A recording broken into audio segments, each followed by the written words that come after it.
The Unraveled Helix, Chapter 1. The Shattered Mirror. Evelyn, at 65, was a woman of elegant composure. Her life a carefully constructed edifice of intellect and accomplishment. A retired professor of art history, she had spent decades navigating the complexities of human creativity, finding solace and certainty in the well-documented narratives of the past. Her own narrative, she believed, was equally clear, equally comforting. She was the beloved daughter of David and Martha Miller, a lineage stretching back through generations of New England integrity. David, her late father, had been her pillar, a man of unwavering principles and quiet wisdom. Martha, her 85-year-old mother, was the epitome of grace and dignified composure, a woman of impeccable taste and unwavering moral compass. Their love story, which began in a small Ohio college town, was Evelyn's personal legend, the bedrock of her identity, the very mirror in which she saw herself reflected. One crisp Arizona afternoon, the familiar hum of her Phoenix suburban home was interrupted by a jolt of the unexpected. Her daughter, Jessica, bright, curious, and perpetually ahead of the curve, had convinced her to take one of those popular DNA tests. "Just for fun, Mom," Jessica had chirped, "to see your ethnic roots. Maybe you're secretly part Viking." Evelyn, usually resistant to such frivolous pursuits, had indulged her, dismissing it as a harmless amusement. She expected nothing more than a confirmation of her known ancestry, a blend of Irish, Scottish, and German, as her parents had always told her. Weeks later, the email arrived, a digital harbinger of chaos. Evelyn, sitting at her antique desk, clicked it open, a faint smile on her lips. The initial ethnic breakdown was as expected, but then her gaze dropped to the DNA relatives section. The smile faltered. Her breath hitched. A list of names she didn't recognize, distant cousins, tangential connections, and then, at the top, under close family, a name that struck her with the force of a physical blow. Dr. Leonard West. High probability, father. The words blurred. David, her father, her beloved, honorable David, the man who had raised her, taught her to ride a bike, read her bedtime stories, helped her with calculus, walked her down the aisle. How could he not be her father? How could this stranger, a renowned geneticist whose online biography painted him as a brilliant but reclusive man living in Boston, be her biological father?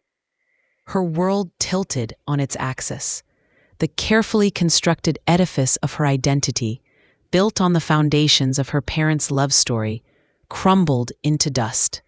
The mirror in which she had always seen herself reflected, shattered, leaving only shards of disbelief, betrayal, and a raw, gnawing sense of emptiness. Who was she, if not David Miller's daughter? And more agonizingly, how could her mother, the woman she revered for her honesty, have kept such a monumental secret for over 6 decades? The silence echoed, a deafening roar of unasked questions that threatened to consume her. Chapter 2. The Silent Walls of Martha. The results of the DNA test lay like a cold, alien object on Evelyn's polished mahogany desk. The shock was a physical tremor, rattling her bones. Her carefully curated life, built on truth and transparency, now felt like a meticulously crafted illusion. The rage, when it came, was a slow burn, a fierce heat beneath her calm exterior. Betrayal, not just by the living, but by the dead. David, her idealized father, was no longer just the man who had raised her. He was now implicated in a profound, lifelong deception. Her husband, Tom, found her there, pale and rigid, the computer screen glowing with the damning truth. He read the results, his usually placid face creased with concern. "Evelyn, are you sure? Could it be a mistake? These tests, they're not always perfect." "It's not a mistake, Tom." Evelyn's voice was flat, devoid of emotion.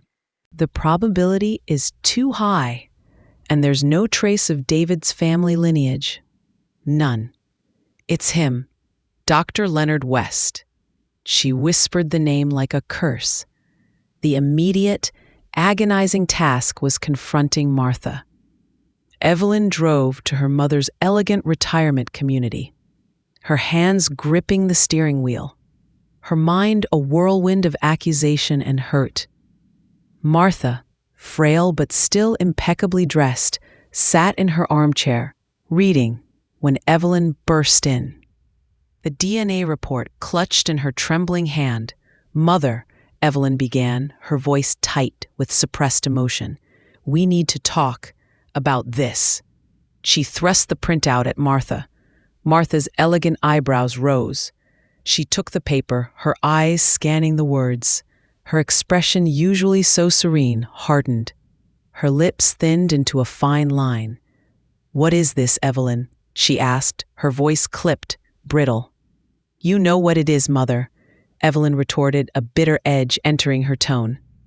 "It's a DNA test, and it says David isn't my father. It says my father is a man named Leonard West. Tell me, Mother. Tell me why you lied to me my entire life." Martha's face went utterly blank. Her eyes, usually warm and knowing, became cold, distant, like frosted glass. She slowly, deliberately folded the paper. "This is nonsense, Evelyn," she stated, her voice devoid of emotion. "Malicious gossip. Your father, David, was your father. End of story." She pushed the paper back across the table. Her gaze was unyielding, a silent, impenetrable wall. Evelyn felt a profound chill. Her mother, always the picture of honesty and virtue, was outright denying the irrefutable. "Mother, the science is clear. How could you keep this from me? From David? Did he even know?" Martha rose, her movements stiff, her face still a mask of defiance. "I will not discuss this. Not now, not ever. Your father loved you. That is all you need to know." She turned, walking towards her bedroom, the soft swish of her silk robe the only sound in the tense room. The door closed, softly, irrevocably, leaving Evelyn standing alone, shattered, amidst the ruins of her family history. The silence that now hung between them was not just a silence of unasked questions. It was a wall of cold, unforgiving stone, separating mother and daughter. Chapter 3. Boston's Echoes and Whispers. The wall between Evelyn and Martha remained unyielding. Days turned into weeks, punctuated by strained, brief phone calls where Martha would politely evade any mention of the DNA results. Evelyn felt a profound alienation, a chasm opening between her and the woman she had always believed to be the embodiment of truth. Her daughter Jessica, observing her mother's deepening anguish, urged action. "Mom, we can't just sit here. We need answers. We need to find this Dr. West." Jessica, adept at online research, quickly pieced together a fragmented biography of Dr. Leonard West. Born in the 1930s, a prodigy in genetics, he had held prestigious positions at several universities, including Harvard and MIT, before retiring to a secluded estate outside Boston. His professional life was well documented, marked by groundbreaking research and numerous awards. His personal life, however, was a blank. He had been married once, briefly, in his youth, but his wife had died decades ago, and he had no known children. His obituary mentioned a singular devotion to his scientific work. "He sounds like a ghost, Mom," Jessica commented, scrolling through old articles. "Brilliant, but completely isolated. A ghost who is somehow my father, Evelyn muttered, the words still alien on her tongue. The thought of confronting this enigmatic figure, the man who held the key to her shattered identity, filled her with a mixture of dread and desperate hope. "We need to go to Boston, Jessica. I have to see him. I have to look into his eyes." Jessica agreed, sensing the depth of her mother's need. The cross-country flight to Boston was quiet, filled with Evelyn's swirling thoughts. As they drove through the leafy suburbs, past old colonial houses and prestigious university campuses, Evelyn felt a strange, unsettling pull, as if she were approaching the very epicenter of her hidden past. Dr. West's estate was grand but secluded, a sprawling stone house surrounded by thick woods. A private nurse, a stern-faced woman named Miss Davies, met them at the gate. "Dr. West does not receive visitors," she stated, her voice firm. "He is quite frail. His health is delicate," Evelyn pleaded, explaining her DNA results, her voice edged with desperation. Miss Davies, however, remained unmoved. "He's an old man, Mrs. Miller. He needs his peace. I'm sorry." The gate remained closed, a symbol of the impenetrable wall surrounding her biological father.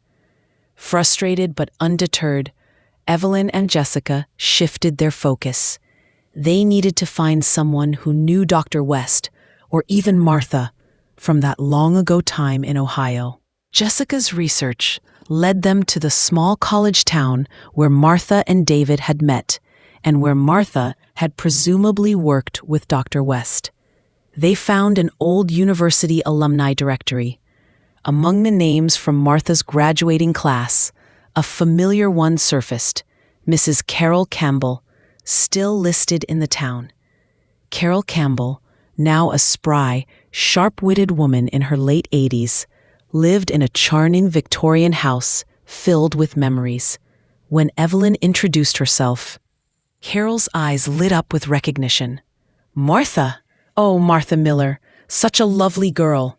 You look so much like her, dear. Your mother was a gem." Evelyn, heart-pounding, gently broached the subject of Dr. Leonard West. Carol's smile faltered slightly. "Ah, Dr. West," she mused, her gaze distant. "Brilliant man, absolutely brilliant. But odd, very odd. Martha worked for him, didn't she? In his lab. She was so fascinated by his work, always talking about the future of genetics." Carol paused, a thoughtful expression on her face. "There were rumors, back then. He was so consumed by his research. Some whispers about his unorthodox methods, about how he sometimes blurred the lines. And Martha, she was so impressionable, such an idealist." A cold dread settled in Evelyn's stomach. "What do you mean, blurred the lines?" Carol sighed, a wistful sound. "Just talk, dear, about some of his fertility studies and how he sometimes used, let's just say he sometimes used human cells in ways that were ahead of their time. And Martha was so young, so trusting. She truly believed in his genius. I remember she was very upset just before she and David got married, very withdrawn, and she completely cut off contact with Dr. West, said she never wanted to see him again." Evelyn felt a tremor of understanding. Not a love affair, not a simple betrayal. Something far more insidious. Something rooted in scientific ambition and ethical ambiguity. The echoes of Boston's whispers were beginning to form a chilling yet plausible narrative, suggesting a truth even more complex than simple infidelity. Chapter 4: Martha's Confession. The whispers from Boston, filtered through Carol Campbell's hesitant memories, provided a chilling new framework for Evelyn's shattered past. Unorthodox methods, fertility studies, blurring the lines. These phrases resonated with a deeply unsettling echo, hinting at a truth far more complex and perhaps more tragic than a simple act of infidelity. Evelyn returned to Phoenix, the unanswered questions still burning, but now with a nascent understanding of the potential darkness that might have overshadowed her mother's youth. Days passed in a tense, agonizing silence between Evelyn and Martha. Evelyn, armed with this new information, decided to try a different approach. Instead of confrontation, she would offer an opening, a space for Martha to finally unburden herself. She visited her mother, bringing old photo albums, tangible remnants of their shared past before the rupture. "Mother," Evelyn began softly, flipping through pages of faded smiles and cherished memories. "I spoke with Carol Campbell. She remembers you, and she remembers Dr. West." She paused, letting the words hang in the air. "She said you were upset before you and Dad got married. She said you cut off all contact with Dr. West." Martha's elegant hands, usually so steady, trembled slightly as she reached for a photograph of her younger self, radiant beside David. Her gaze was distant, filled with a sorrow that Evelyn had never seen so starkly before. The wall, carefully constructed over decades, was finally beginning to crack. Slowly, haltingly, Martha began to speak, her voice thin and reedy, weaving a story of innocence, ambition, and desperate choices. "Your father, David, he was my rock, my steady, good David. We were young, so much in love, engaged. We had our whole future planned." She paused, tears welling in her eyes. "But I was also naive and incredibly ambitious. I wanted to contribute to science, to be part of something groundbreaking." She described Dr. Leonard West as a charismatic, brilliant mind, utterly consumed by his research. He was working on revolutionary fertility treatments, genetic sequencing, things that seemed like science fiction back then. He needed volunteers for some of his preliminary studies. "Non-invasive," he assured me. "Just blood samples, tissue cultures, to understand human potential." He said. Martha's voice was laced with a chilling self-reproach. I was fascinated, blinded by his genius. I agreed to participate. She had visited his private lab often, a young, idealistic assistant, captivated by the promise of scientific advancement. There was no affair, no romantic entanglement, but something far more insidious. He saw me as raw material, Evelyn, a data point. He spoke of my unique genetic markers, my remarkable cellular integrity. He convinced me that a small therapeutic injection, a boost to my cellular health, would be invaluable for his research. I trusted him. I truly believed I was helping humanity. Then, the horror. I found out I was pregnant. I was devastated, terrified. It made no sense. David and I were always so careful. I went to a doctor. He confirmed it, and he told me something else, Evelyn. He said the timing was impossible, based on my cycles and the timing of the conception. It aligned perfectly with the therapeutic injection Dr. West had given me. It wasn't natural conception. It was his work, a byproduct of his ambition. He had used my body, my very being, for his research, without my full knowledge or consent. Martha buried her face in her hands, her shoulders shaking. I was in despair, Evelyn. So much shame, so much fear. David, I confessed everything to David. I told him about the injection, about the pregnancy. I was ready to call off the wedding, to disappear. But David was extraordinary. Her voice softened, tinged with a profound reverence. He didn't hesitate. He didn't question. He didn't judge. He held me. He said, "This changes nothing, Martha. I love you, and this baby. This baby is a gift, our gift. We will raise her as our daughter, and this secret will die with us to protect you, to protect her from the shame of a scandal she had no part in. He was my salvation, Evelyn. Your father, he was the most noble man I ever knew. Evelyn listened, tears streaming down her face, tears not of anger, but of a profound, shattering understanding. The idealized image of her father crumbled, but in its place rose something far more powerful, more real, the portrait of a man capable of unconditional love, immense sacrifice, and unwavering devotion. David had chosen her. He had chosen Martha. He had chosen family over reputation, love over truth, all to protect the women he cherished. Martha's confession, agonizing and heartbreaking, had not destroyed Evelyn's family.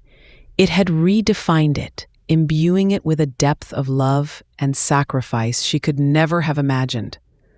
The silent walls had finally fallen, revealing a truth more painful, yet ultimately more redemptive than any simple betrayal. Chapter 5: The Architect of Life. Martha's confession was a revelation that both shattered and rebuilt Evelyn's world. The initial sting of deception was replaced by a profound awe for David, the man who had chosen to be her father, shielding her and Martha from a scandal that would have consumed them in the societal confines of the 1960s. He was no longer just the ideal. He was a hero of silent, selfless love. "He saved us, Evelyn," Martha whispered, her eyes still red from crying, but now filled with a newfound lightness, a liberation from decades of guarded silence. "He carried that burden with me, never once complaining. He truly believed it was an act of love for you." Evelyn held her mother, the old chasm between them finally closing, replaced by a bond forged anew in the crucible of shared truth. The understanding of David's extraordinary sacrifice was a powerful balm, healing the wound of her shattered identity. Now, with a clearer understanding of her origins, Evelyn felt a renewed yet different urgency to meet Dr. Leonard West. No longer driven by anger or a sense of betrayal, but by a complex curiosity about the man who was, in a purely biological sense, her father. She wanted to understand the mind that was so brilliant, yet so ethically obtuse. Evelyn and Jessica returned to Boston, this time armed with Martha's letter detailing her participation in Dr. West's studies and Evelyn's DNA results. They approached Ms. Davies, the private nurse. Miss Davies, seeing the gravity of the situation and the undeniable proof, finally relented. "Dr. West is very frail," she warned.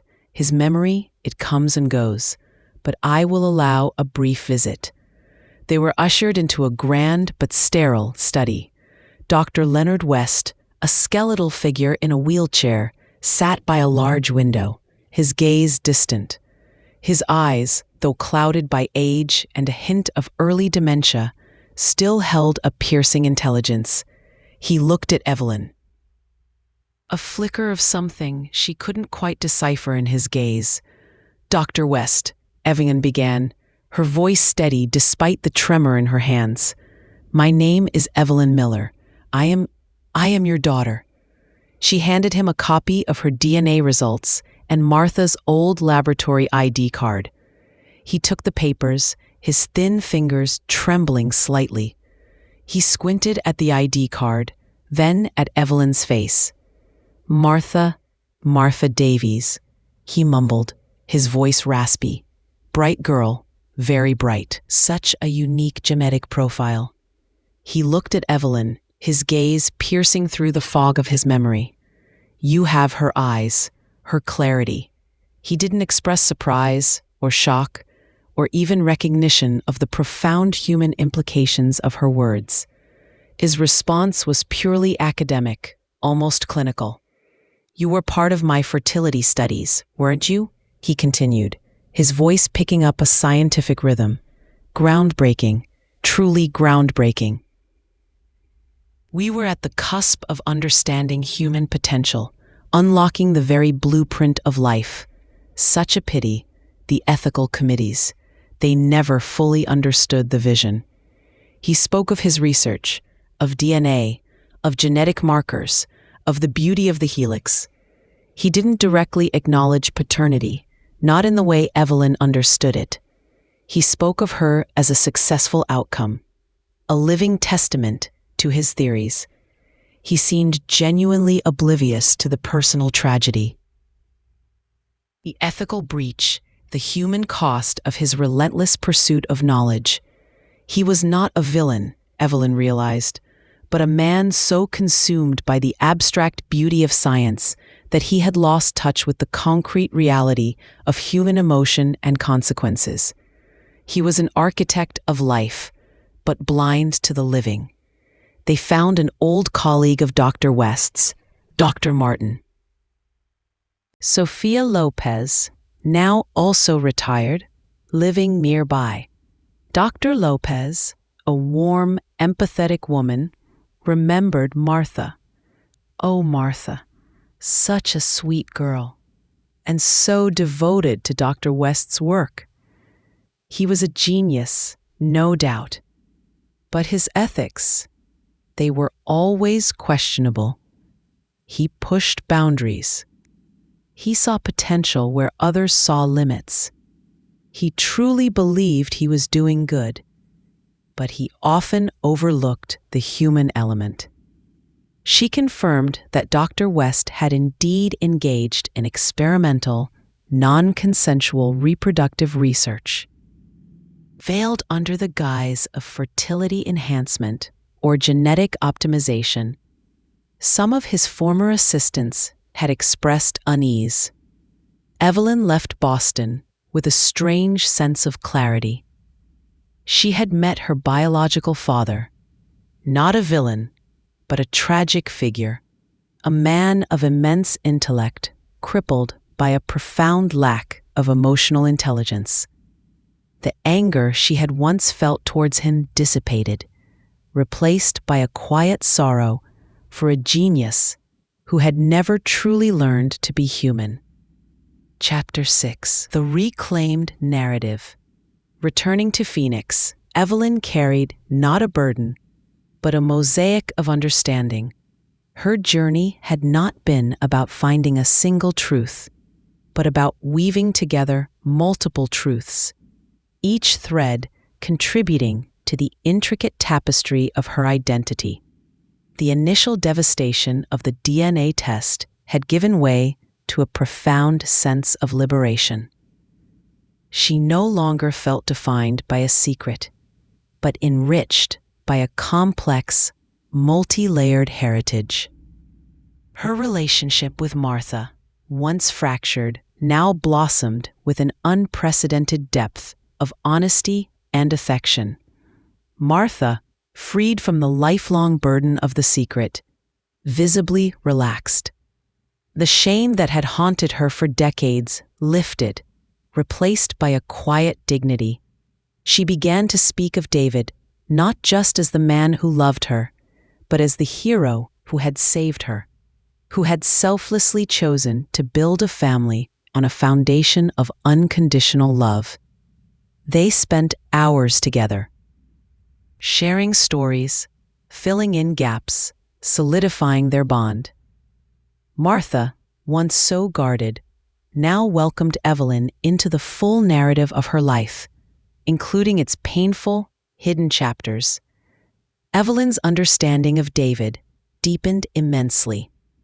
Her idealized father, the man of unwavering principles, was revealed to be even more extraordinary, a man of immense compassion and self-sacrifice.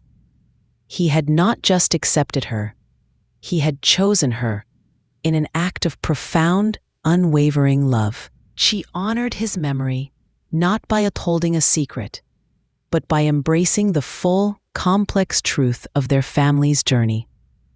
Her own identity, once shattered, had been meticulously rebuilt.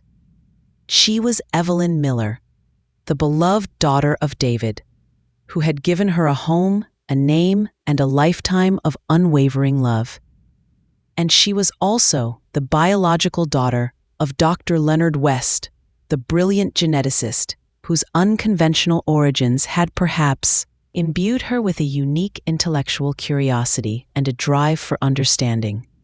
She was a synthesis of two vastly different worlds, a testament to the fact that family was not solely about blood, but about choice, love, and the profound bonds forged in shared experiences. Inspired by her journey, Evelyn decided to write, not an academic paper, but a memoir, a deeply personal account of her experience, a story about the complex nature of truth, the power of secrets, and the profound resilience of the human heart. She wanted to share her story to help others who might face similar shattering revelations, to offer a message of hope and understanding. Her book became a testament to the idea that identity is not fixed, but fluid, capable of expanding and embracing new, unexpected dimensions. The book, titled The Unraveled Helix, was a deeply personal narrative, weaving together Evelyn's childhood memories, the shock of the DNA test, Martha's confession, and her encounters in Boston.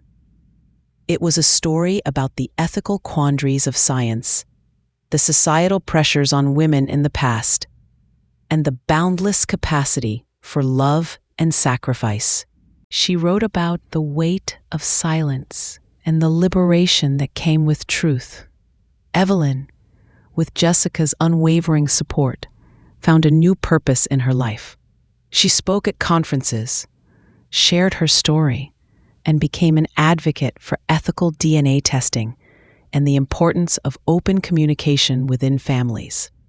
She learned that vulnerability, far from being a weakness, was a profound strength, allowing for deeper connections and more authentic relationships. The home she had built in Phoenix felt more secure than ever, not because its foundations were unshakable, but because they had been tested, examined, and rebuilt with honesty and love.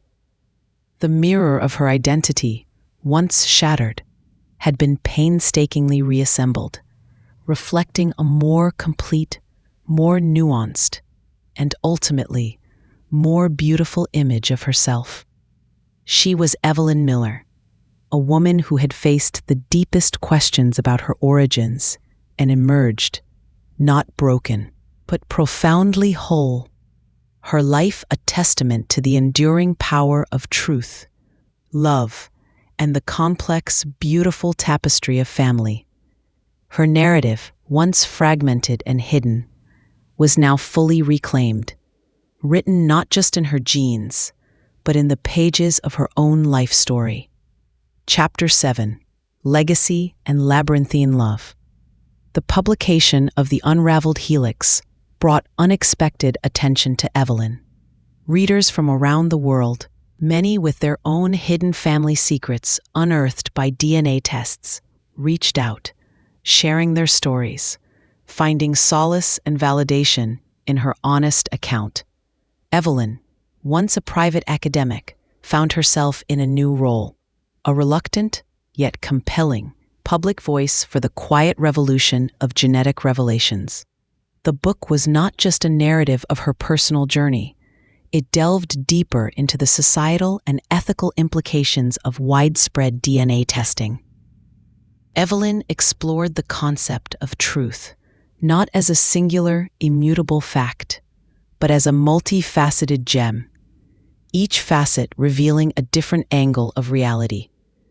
She wrote about the generational trauma of secrets, the weight carried by those who lie, and the often unexpected grace found in forgiveness. Her encounters with Dr. Leonard West became a pivotal part of the book's analysis. She wrote with compassion about his scientific brilliance and his profound emotional blindness, portraying him not as a malicious figure, but as a tragic one, a mind so consumed by the abstract that it failed to grasp the human cost of its pursuits. She hypothesized that perhaps his very genius, his unique neurological makeup, precluded him from forming conventional emotional bonds or understanding the ethical nuances that seemed so obvious to others. This nuanced portrayal resonated deeply with readers, sparking debates about the responsibilities of scientific advancement and the complex interplay between intellect and empathy. Martha, now truly at peace, reveled in Evelyn's newfound openness. They spent countless hours talking, not just about the past, but about the present and future. Martha, who had once been so guarded, found joy in sharing the small, everyday details of her youth, the forgotten anecdotes about David, the simple joys and hardships of growing up in a different era. The bond between mother and daughter, once strained by the unspoken, became an unbreakable cord of mutual respect and affection. Evelyn's relationship with David, her adoptive father, transformed into something even more profound. She spent time curating his old belongings, his letters, his journals. She discovered notes and poems he had written to Martha, filled with unwavering love and quiet devotion, including references to our little Evelyn, a miracle given to us.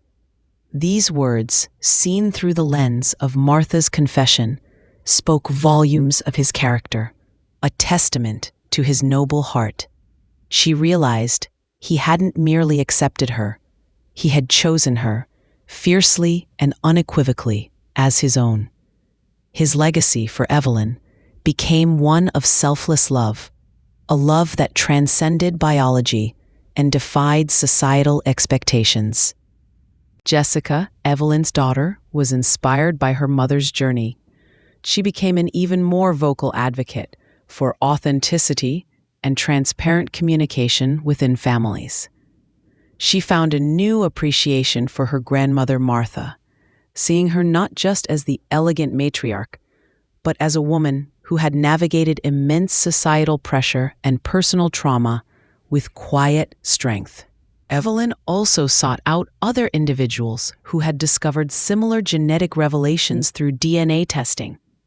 She founded an online support group, the Unraveled Helix community, providing a safe space for people to share their stories, find resources, and connect with others navigating the complexities of unexpected paternity or family secrets. The community grew rapidly, a testament to the universal human need for truth and belonging. Life for Evelyn became a rich tapestry woven with threads of the past, present, and future. She was no longer just the daughter of David and Martha. She was the product of a unique biological blueprint and an extraordinary act of love and sacrifice. She was the one who had bravely untangled the helix of her own identity, not losing herself in the process, but expanding her understanding of what it meant to be human, to be loved, and to belong. Her story, the Unraveled Helix, became a beacon of hope, demonstrating that even the most shattering revelations could lead to profound healing, deeper connections, and a stronger, more authentic sense of self. Evelyn, once defined by the secrets she didn't know, was now defined by the truth she had bravely uncovered, a testament to the enduring power of labyrinthine love. Her final chapter was not one of quiet retirement, but of a purposeful, resonant legacy, sharing her journey so others might find their own path to peace.